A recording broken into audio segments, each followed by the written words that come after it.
Senator Hagerty. Thank you, Mr. Chair.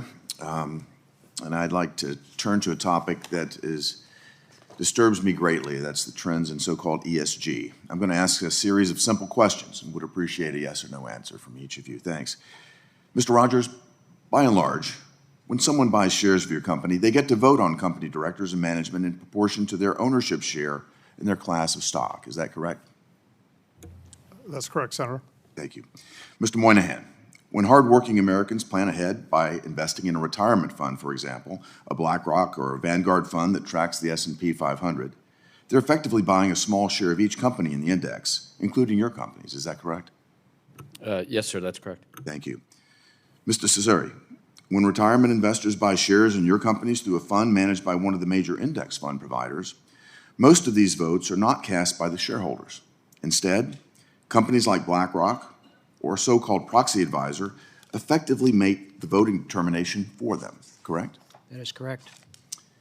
And how does BlackRock or Vanguard decide how to vote the average American shares? They have what's called an investment stewardship team that makes those decisions for them. This is at the heart of a troubling trend in the financial markets of weaponizing unsuspecting Americans' voting rights in the name of the radical environmental, social, and governance, or ESG, agenda. What these activists have figured out is that any radical policy that they can't get enacted through government can be advanced through corporate America by hijacking the trillions of dollars in voting rights from everyday Americans' retirement accounts. So a retired school teacher in Tennessee, like my mom, without her knowledge, is having the control that she paid for in her retirement accounts being wielded to push woke policies on corporations that she and a vast majority of Americans would find quite disturbing. Just last week, I spoke with the CEO of a publicly traded company who was given marching orders by a young man from the shareholder stewardship department of a large index fund provider. This young man was 2 years removed from college. In fact, the young man advised the CEO to divest his core business in the name of ESG. Why did this kid feel emboldened to do so?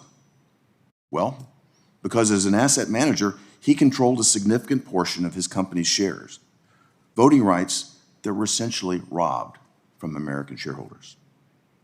And this year's proxy season was particularly egregious. Most of your banks had to fight off activist proposals, including so-called racial equity audits and the forced debanking of oil and gas companies.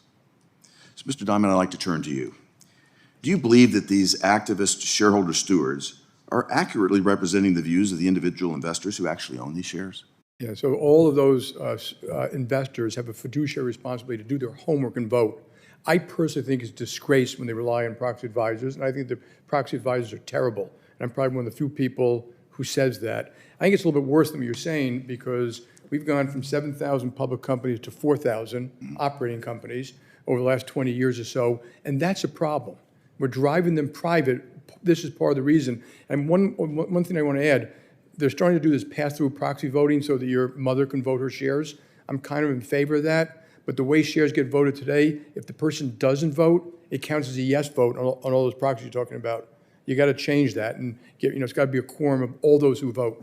Senator Sullivan is working on legislation to address this right now, and I support that legislation. Mr. Diamond, can I stay with you for just a moment longer?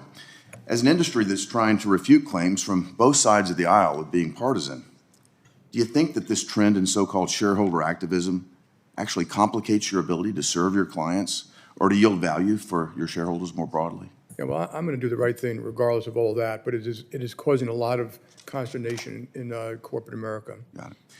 I'd like to take a minute to go to a topic that Senator Toomey has already touched on, that's bank capital. Capital requirements are designed to be countercyclical, meaning banks build up capital during good economic times so that they can absorb losses and still deploy capital during economic downturns. That allows them to lend to consumers and small businesses when access to credit is most needed.